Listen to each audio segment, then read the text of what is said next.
احادیث نبوی۔ آپ صلی اللہ علیہ وآلہ وسلم فرماتے تھے، جب دو مسلمان اپنی اپنی تلواریں لے کر بھڑ جائیں تو قاتل اور مقتول دونوں دوزخی ہیں۔ میں نے عرض کیا، یا رسول اللہ صلی اللہ علیہ وآلہ وسلم، قاتل تو خیر ضرور دوزخی ہونا چاہیے، مقتول کیوں؟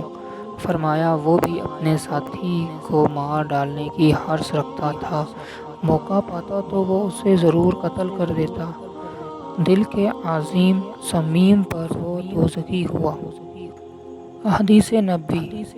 ابو ذر ایک جوڑا پہنے ہوئے تھے اور ان کا غلام بھی جوڑا پہنے ہوئے تھا۔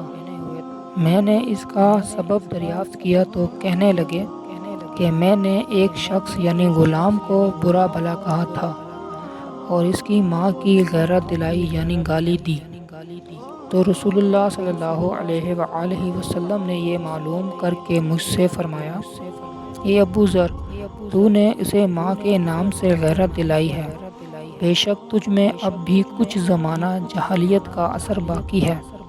یاد رکھو، ماتحت لوگ تمہارے بھائی ہیں، اللہ نے اپنی کسی مصلحت کی بنا پر انہیں تمہارے قبضے میں دے رکھا ہے، تو جس کے ماتحت اس کا کوئی بھائی ہو تو اس کو بھی وہی کھلائے جو آپ کھاتا ہے، اور وہی کپڑا اسے پہنائے جو آپ پہنتا ہے، اور ان کو اتنے کام کی تکلیف نہ دو کہ ان کے لیے مشکل ہو جائے، اور اگر کوئی سخت کام ڈالو تو تم خود بھی ان کی مدد کرو۔